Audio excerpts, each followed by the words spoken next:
Olá amigos, sejam bem-vindos a mais um vídeo do meu canal. Eu sou o Lucas Knaip, vamos falar sobre ele, Michael Schumacher, né? Estou querendo fazer alguns vídeos aqui no meu canal, né? Só fiz dois nesse contexto de tentar relembrar de grandes nomes da história do esporte. Eu fiz sobre o Nelson Piquet e fiz assim mais recentemente sobre o Sir Alex Ferguson, que foi para mim o melhor técnico da história. Eu queria fazer um vídeo aqui em homenagem muito motivado por causa do Mick Schumacher andando na Jordan que o Schumacher estreou, a falar sobre ele, né? O grande, para mim, o melhor piloto de todos os tempos da categoria, né? Aí se a gente for tentar juntar outras categorias, não sei se vai haver algum debate, mas o Schumacher, para muita gente, é o melhor piloto da história. E eu acho ele também um cara muito injustiçado aqui no Brasil, até por muito da que a mídia fez com ele aqui, né? Tentou tratar ele como vigarista, né? Não havia muita boa vontade aqui da mídia brasileira, até porque ele era o alemão vencendo o brasileiro, que era o Rubens Barrichello, né? Então, assim, eu sinto um pouco na necessidade de fazer um vídeo sobre o Michael Schumacher, porque eu acho que ele merece, né? Vou tentar fazer um resumo aqui, porque o cara teve tantas temporadas na Fórmula 1, de 91 a 2006, de 2010 a 2012. Eu cheguei até a postar um vídeo aqui, né, mas eu desisti depois que eu vi que tinha 50 minutos de duração, é muita coisa. Vou tentar fazer aqui uma coisa assim, relembrar as boas corridas, grandes corridas dele e assim um pouco dos resultados de cada temporada, mas rapidinho ali, eu vou tentar menos de 20 minutos talvez, né? Mas não vou prometer que vai ser muito curto. Assim, o Schumacher, ele entra na Fórmula 1 em 1991 na equipe Jordan, né? Aquele carro que o Mick Schumacher tá andando. Ele possivelmente pode ter dado até mais voltas que o próprio pai, né? Porque o pai só fez os treinos e a classificação, porque na corrida só durou meia volta, mas o fato é que o segundo piloto da Jordan, Bertrand Grachot, um francês, ele foi preso, né, acho que por agressão, e não poderia correr em Spa. Aí sobrou pro Schumacher, que era o piloto reserva da Jordan. Mas a Jordan queria alguém que tivesse experiência no circuito de Spa, que é muito difícil. E o Schumacher mentiu, falando que já tinha andado em Spa antes e nunca tinha. Porém, né, mesmo sem ter nunca andado em Spa-Francorchamps, ele classificou-se em sétimo lugar. E isso era tão impressionante que foi o melhor resultado da Jordan em toda a temporada, né? Então, em questão de classificação, é claro.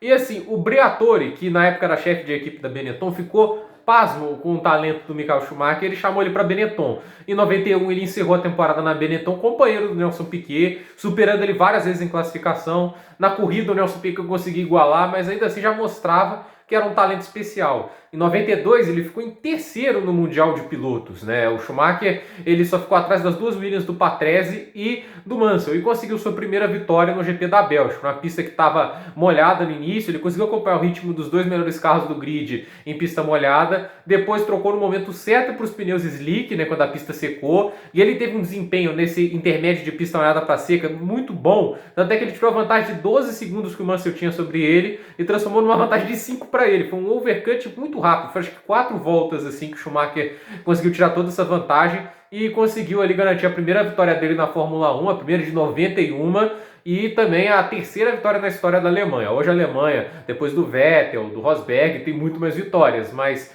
vale lembrar que o Schumacher foi o cara que deu mais ou menos a popularização da Fórmula 1 na Alemanha. Aí em 93, assim, vai lembrar, 92 essa vitória, última vitória de câmbio manual da história da Fórmula 1. Esse feito pertencerá acho que para sempre ao Michael Schumacher, porque acho que eles não vão voltar para câmbio manual na Fórmula 1, apesar de muitos tiozões brasileiros quererem isso de volta, achando que isso vai melhorar a categoria de alguma maneira. Mas em 93 ele faz uma temporada pela Benetton, ele ganha o Grande Prêmio de Portugal, consegue terminar em todas as corridas que completou no pódio, mas ele abandonou muitas, e por isso ficou na quarta posição, atrás do Damon Hill, do Senna e do Prost, né? Respectivamente nessa ordem, terceiro, segundo, primeiro, mas ainda foi uma boa temporada e deixou uma boa impressão. Aí em 94 surge o primeiro grande carro da Benetton para, quem sabe, ser campeão.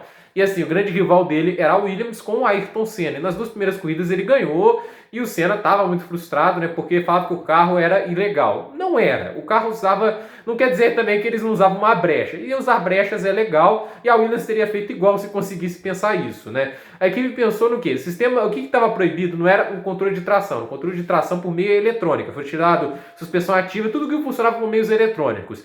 Aí você pudesse fazer o sistema de tração mecânico, ele poderia estar legalizado.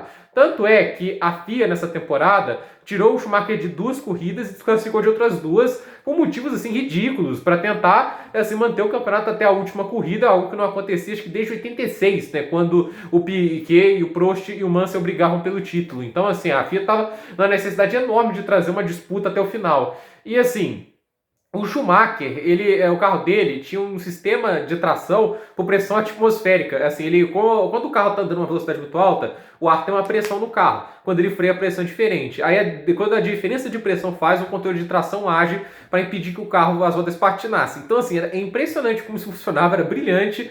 Só que assim, não funcionava na chuva, né? Porque a água atrapalhava o sensor e quando as irregularidades atrapalhavam muito. Então não era efetivo a esse ponto. E o carro da Benetton era muito difícil de guiar. O Schumacher conseguiu domar. Tudo bem que J.J. Leto, Jos Verstappen, os outros pilotos que pilotaram esse carro não eram grandes coisas, mas o Schumacher tem grande mérito e foi um carro que foi campeão sem ser campeão de construtores. Isso também se deve ao fato que ele não correu 4 corridas, mas assim, não correu 2 e outras 2 foi desclassificado, mas o fato é que a Benetton merecia aquele título, por mais que seja feio ele jogando o carro lá em cima do Damon Hill. Foi feio, mas também não foi injusto, né?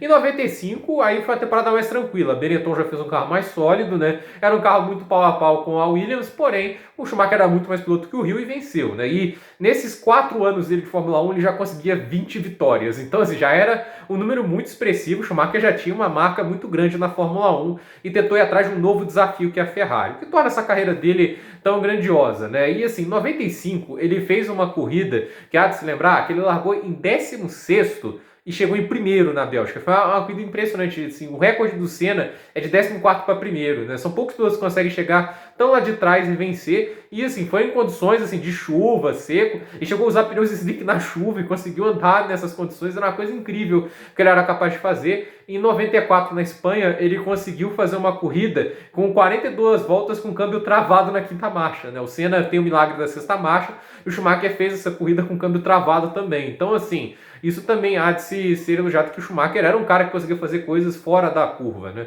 Em 96 ele vai para a Ferrari e começa a fazer o crescimento de uma equipe que não vencia um título desde 79, né, com o George Scheckter.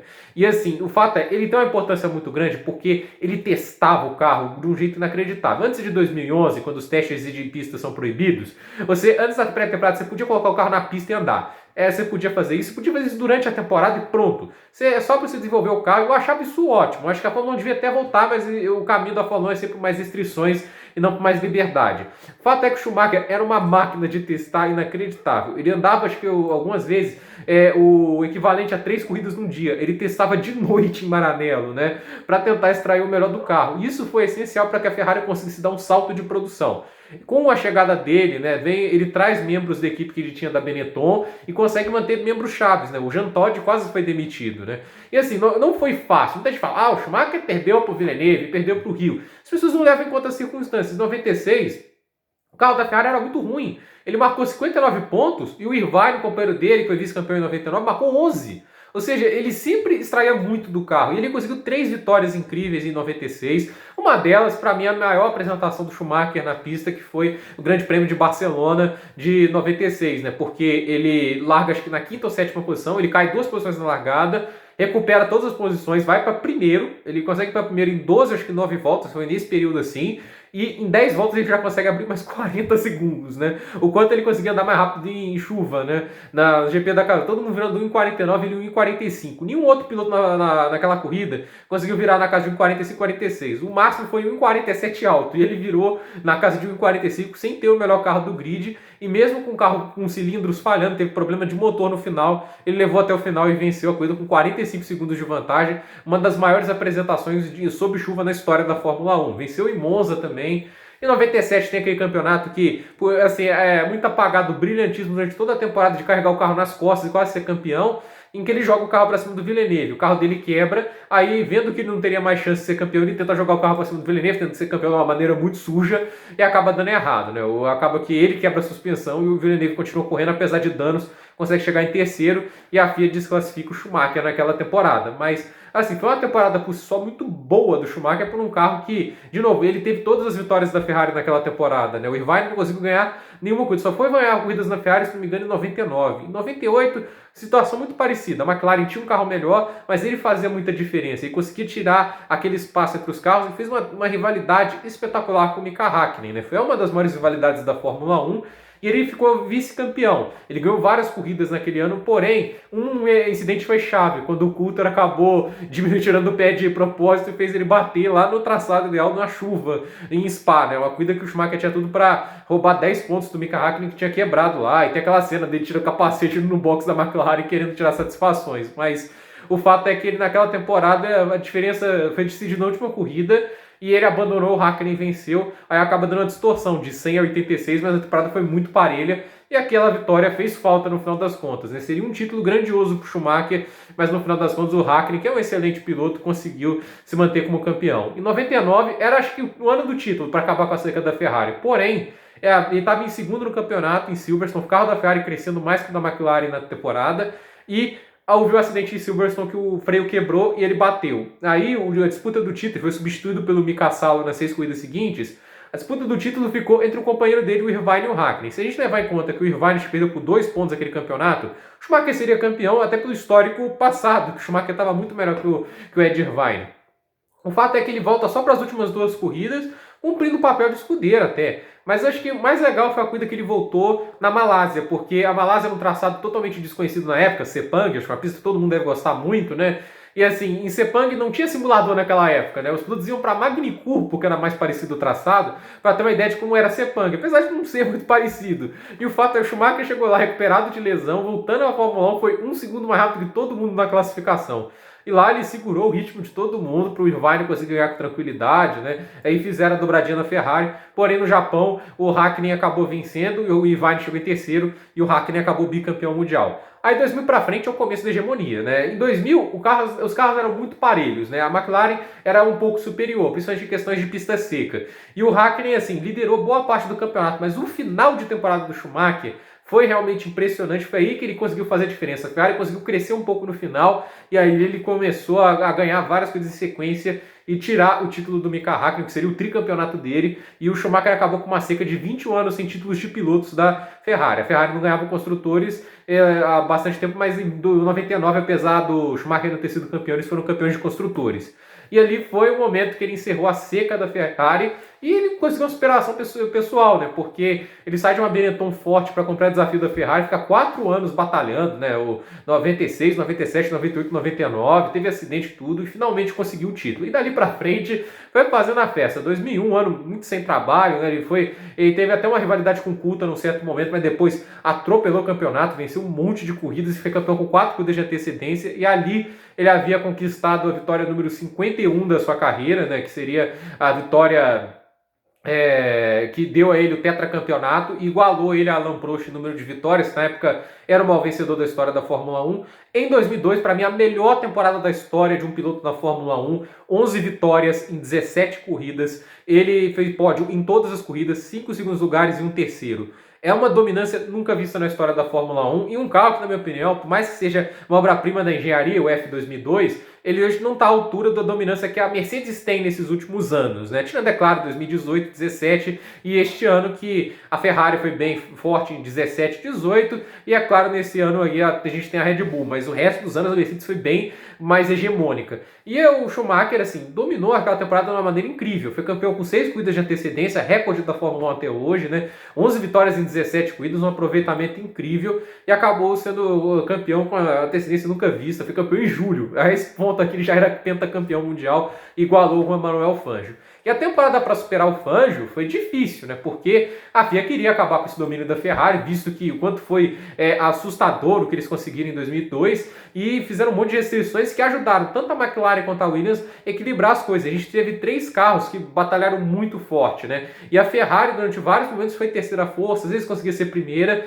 E a diferença nesse campeonato, que foi decidido na última corrida entre Schumacher e Raikkonen, foi os momentos em que o carro vira a primeira força. O Schumacher foi o mais constante dos pilotos. O Montoya chegou a ter uma boa sequência de pódios, o Raikkonen teve um grande início de campeonato, foi consistente, mas o Schumacher ele aproveitou o melhor momento do carro como ninguém. Não à toa, ele ganhou 6 corridas naquela temporada. Mesmo o carro não sendo um dominante, ele foi vital para que o carro conseguisse, para ele conseguir fazer a diferença entre os outros 2 pilotos, que eram excelentes, o Montoya e o Raikkonen, mas o Schumacher era mais brilhante. Foi um campeonato que chegou no Grande Prêmio da Itália, o Schumacher tinha 72 pontos, o Montoya 71 e o Raikkonen 70, ou seja, 3 pilotos separados por 2 pontos. Estava muito equilibrado e ali foi onde mostrou como ele é genial. Já tinha mais vitórias que os outros, mas na Itália, onde a Williams BMW era melhor por ser mais rápida de reta, ele foi lá e ganhou. E nos Estados Unidos, ela de sétimo, com o pneu, ele teve que ir para a chuva, né? Ele teve um erro de estratégia que o combustível deu até a volta 16, se não me engano.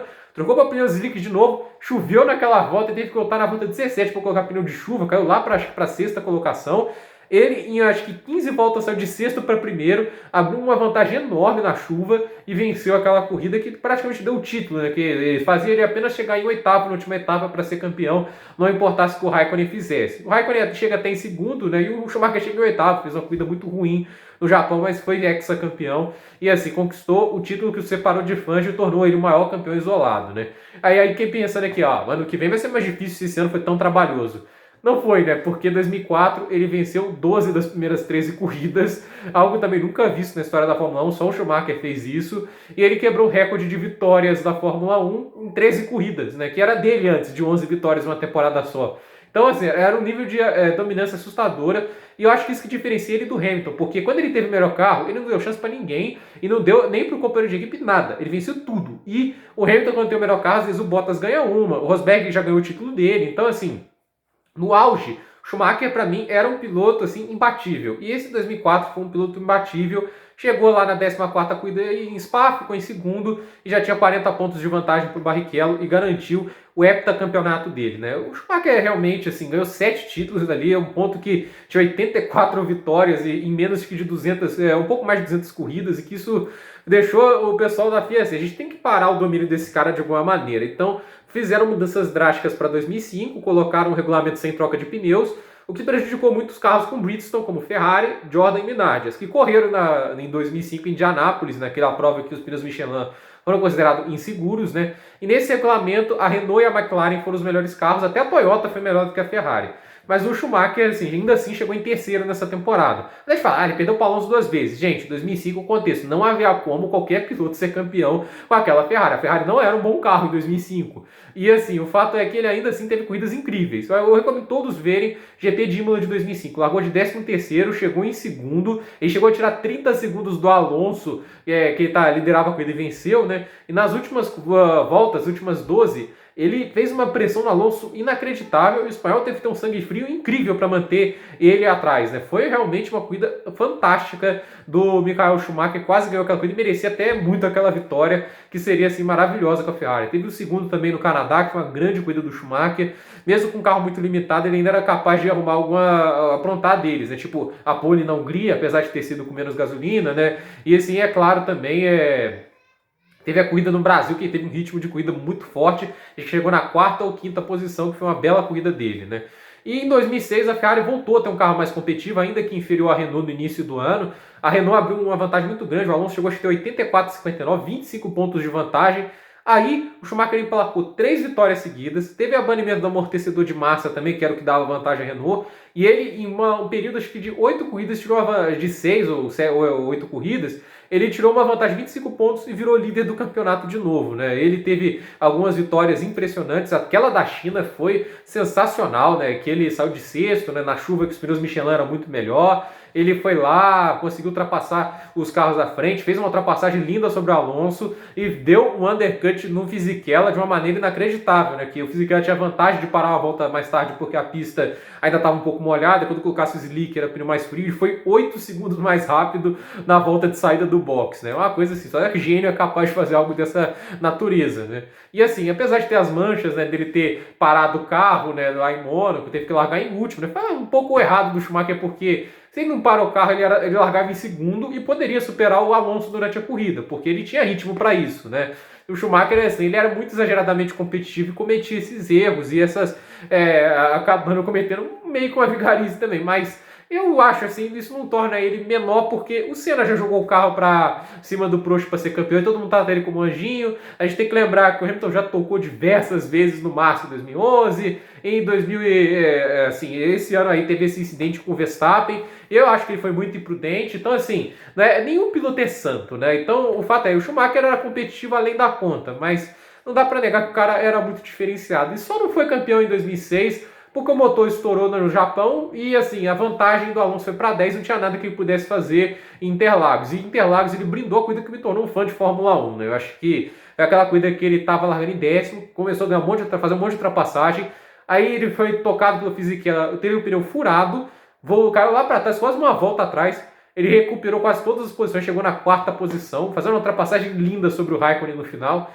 E você vê o ritmo de corrida dele era tão incrível que ele fazia voltas na casa de um 12-1, enquanto a melhor volta do Felipe Massa, que foi a segunda melhor assim, dos outros pilotos, foi 12-8. Então assim, foi inacreditável quanto o Schumacher conseguia tirar ritmo dos carros, né? E esse foi o grande mérito dele, né? Ele era um o cara que tirava tudo nas corridas, e o ritmo de corrida dele era inacreditável. Ele tinha um preparo físico inacreditável, né? Ele disse que quando ele testava lá um monte de vezes, né, os outros pilotos de teste iam descansar e ele iria para academia para fortalecer-se ainda mais. Tanto é que uma foto que fica icônica é do pódio que da GP da Malásia de 99, o Irvine e o Hakkinen todos assim, acabados e ele inteiro, né? Ele tinha essas vantagens e, é claro, a técnica de pilotagem dele que é única. Por isso que eu gosto tanto, né? Que ele misturava acelerador e freio durante as curvas, né? Durante as freadas. Freava, ele tocava assim no acelerador para aumentar as rotações e sair com o motor mais forte nas retomadas, né? Isso ele fazia muito bem, tanto é que só na curva 1 do Japão ele era 2 décimos mais rápido que o Barrichello. Então,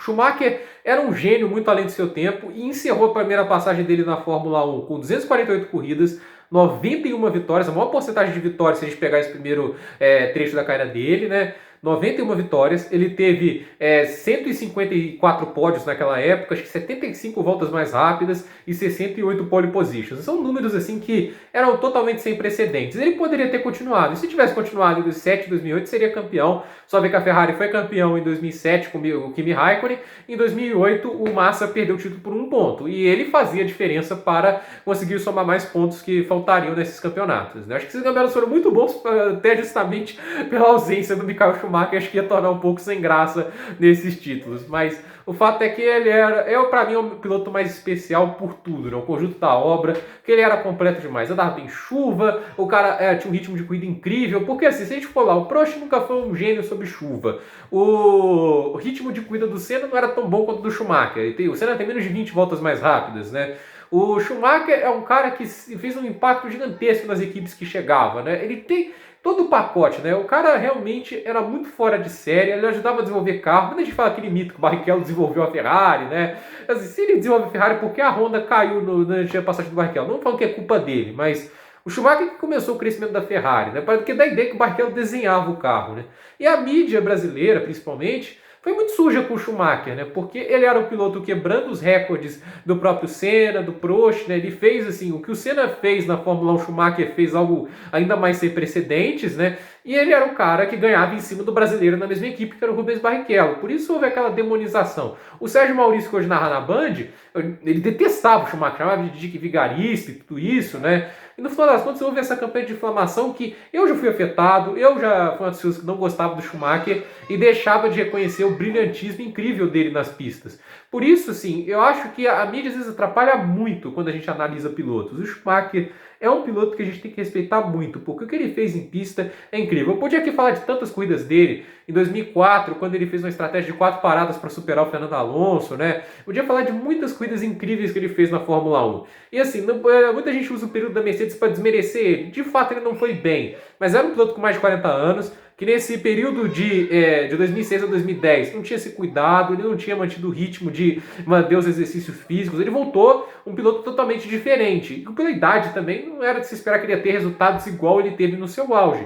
Então assim, achei errado desconsiderar a carreira do Schumacher pela passagem na Mercedes, e mesmo assim, ele teve boas apresentações da Mercedes. O 4º lugar no Canadá, a corrida na Itália, que ele segurando o Hamilton com um carro bem inferior. Foi uma disputa impressionante, tem até as imagens aí no YouTube se você pesquisar. E também teve aquela pole dele em Mônaco 2012, que foi incrível. A GP da Valência, que ele foi pódio pela última vez, também foi espetacular. Então assim, o Schumacher não foi totalmente ruim. Eu acho que até em 2011, se não tivesse quebrado tanto, ele teria ficado à frente do Rosberg, que a gente sabe, um piloto de muita qualidade. Então assim, eu sou uma das pessoas que vejo o Schumacher como um gênio injustiçado aqui. No outro mundo ele não era, todo mundo reconhece o Schumacher como o gênio que ele é, mas aqui no Brasil a campanha de inflamação reduziu a imagem dele de uma maneira, acho que muito injusta. para mim, o piloto o melhor de todos os tempos, né? Ele reúne todas as qualidades de todos os pilotos ao máximo, de uma maneira assim que é realmente incrível, né? O que ele fez em pista, pode todas as corridas na temporada, vencedor das primeiras 13, e isso Hamilton, como eu disse, com equipamentos incríveis, ele não conseguiu fazer, né? Então, há de se elogiar muito o que o Schumacher conseguiu construir na Fórmula 1, né? É um gênio, é um herói do esporte, muita gente virou piloto por causa dele, o Vettel, que é tetracampeão, Nico Rosberg, então assim, Michael Schumacher é um piloto com uma influência sensacional do esporte, não se conta a história da Fórmula 1 sem falar do alemão incrível que ele foi, assim, foi espetacular a carreira desse cara. Eu queria ter falar mais, mas acho que esse vídeo vai ficar muito longo. Então, gente, muito obrigado pela presença de todos vocês. Deixa seu like, se inscreva no canal, compartilhe esse vídeo. Fala aí, manda seus amigos aí que gostam ou não gostam do Michael Schumacher e diga aí, qual é a sua memória favorita do Michael Schumacher para quem viu na pista ou para quem viu as corridas dele depois? Eu posso deixar aí um link aí, um site que dá para você ver algumas das corridas mais legais do Schumacher, né? Então, assim, nos comentários aí vocês podem deixar aí suas lembranças favoritas do heptacampeão alemão, como eu disse para mim, o melhor piloto da história da Fórmula 1. Por esse vídeo é isso, gente. Até o próximo vídeo.